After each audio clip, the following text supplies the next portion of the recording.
সিলেটে রথযাত্রা উপলক্ষে ইসকন মন্দির পরিদর্শনে পুলিশ কমিশনার, নিরাপত্তা জোরদারের নির্দেশনা।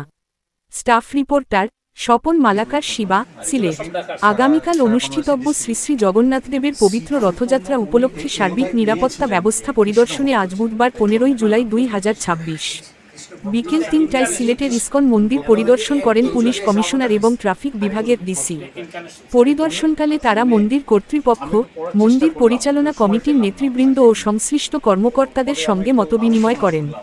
এই সময় রথযাত্রা সুষ্ঠু, শান্তিপূর্ণ ও নির্বিঘ্নভাবে সম্পন্ন করতে প্রয়োজনীয় দিকনির্দেশনা প্রদান করা হয়।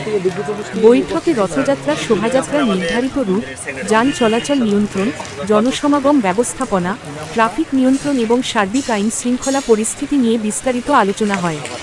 পাশাপাশি ভক্তদের নিরাপদ অংশগ্রহণ নিশ্চিত করতে বিভিন্ন প্রস্তুতি ও সমন্বয়মূলক কার্যক্রম পর্যালোচনা করা হয়।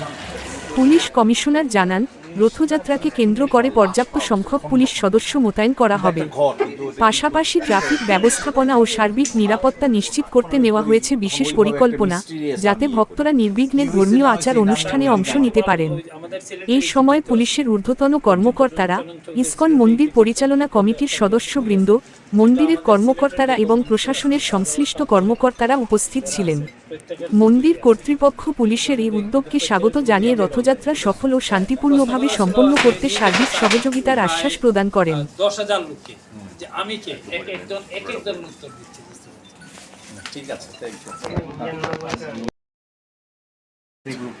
আর এগুলো সব ঢাকার সারা বাংলাদেশে ডিস্ট্রিবিউট।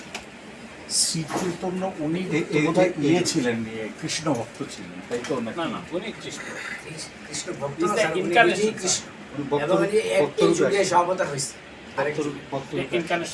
উনি মানে দুটোভাবে, একটা হচ্ছে যে ওই সময় রাস্তাগুলি এটার কারণে বিভিন্ন ধরনের ডাইভারশনের প্রয়োজন হয়। জনসাধারণ এই বিষয়টা তখন তাদেরকে জানাতে হয় যে আমাদের কিছু ডাইভারশন দিতে হয়, গাড়ি ঘুরিয়ে দিতে হয়, কিছু কিছু ছোটোখাটো রাস্তা হয়তো বন্ধ করে দিতে হয়। এইটা আরেকটা হচ্ছে নিরাপত্তার বিষয়, যেটা সবচেয়ে গুরুত্বপূর্ণ। এই দুটো বিষয়কে আমরা কিন্তু খুব গুরুত্ব দিচ্ছি, একটা ট্রাফিক ব্যবস্থাপনা, আরেকটা হচ্ছে নিরাপত্তার বিষয়। তো নিরাপত্তার বিষয়ে আমরা পোশাকের আমাদের লোক থাকবে, আমাদের পুলিশ তো থাকবেই, রথের সাথে থাকবে এবং সিভিল পোশাকও থাকবে। সেই সাথে তাদের প্রায় ওনাদের ভাষ্যমতে 500 একদম সক্রিয় এবং আরও 400 বা 500 স্বেচ্ছাসেবক থাকবে, মোট 1000-এর মতো এই পুরো রথযাত্রার যে ইয়েটা আছে, রুটটা আছে, এই রুটে তাদের লোকজন থাকবেন। তো তাদের সাথে আমাদের একটা সমন্বয় থাকবে, তাদের স্বেচ্ছাসেবক, তাদের যারা নেতৃবৃন্দ আমার পাশে বসে আছেন তাদের সাথে। তো নিরাপত্তার বিষয়ে আমি কোনো থ্রেট দেখছি না, কোনো একটা চৌরাস্তা বা ইন্টারসেকশন যেটাকে আমরা বলছি, সেগুলি যখন তারা পার হবে ওই সময়টুকুর জন্য ডেফিনেটলি কিছু রাস্তা আশেপাশের এগুলি হয়তো বন্ধ রাখতে হবে আমাদের, যে আমরা পাশ দিয়ে আবার রাস্তা আমরা চালু করে দেব।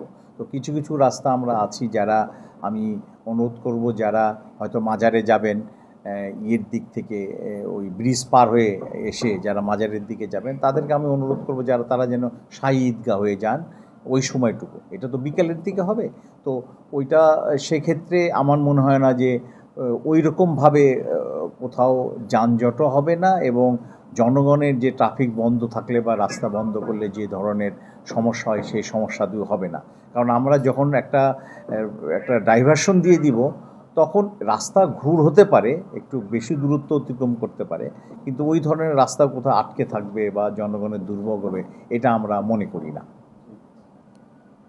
সব বিষয়ে আমরা আলোচনা করেছি।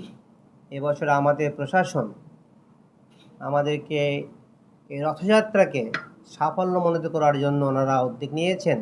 অন্য বছরের থেকেই এবার যেন সুন্দরভাবে উৎসাহের সঙ্গে আনন্দের সঙ্গে যেন রথযাত্রা উৎসব পালিত হয়, এই ব্যাপারে ওনারা গোয়েন্দা বিভাগে যত কর্মকর্তা আছেন ওনারা এটাকে খেয়াল করছেন, যাতে সনাতন ধর্মাবলম্বীদের কোনো অসুবিধা না হয়, নির্বিঘ্নে যেন রথযাত্রা মহোৎসব করতে পারে এবং জগন্নাথ সুন্দরভাবে সবাইকে দর্শন দিয়ে তিনি ফিরে আসতে পারেন। এই জন্য প্রশাসন আমাদের সঙ্গে আছেন, সরকার আমাদের সঙ্গে আছেন। আশা করি ইসকনের বিশাল বড় একটা রথযাত্রা, আমাদের 4টা রথযাত্রা হয়, আমাদের 50 থেকে 60,000 ভক্তের সমাগম হয়। প্রত্যেক দিনে আমাদের 20 থেকে 25,000 ভক্তের সমাগম হবে প্রত্যেক দিন। আমরা রাষ্ট্রের কাছে, প্রশাসনের কাছে আমরা কৃতজ্ঞ, এবং আমাদের ইতিমধ্যে আমাদের ইমানুল হক সাহেব আসছেন, ওসি স্যার আসছেন, প্রশাসন আমাদের সঙ্গে আছে। আমরা আসলেই আমাদের কোনো সংকট বোধ করছি না। আমরা নির্বিঘ্নে এই রথযাত্রা মহোৎসব পালিত করব। হরে কৃষ্ণ। এবারে রথযাত্রা আরও বেশি সুন্দর এবং সাফল্যমণ্ডিতভাবে সম্পন্ন করতে পারবো। Thank you very much.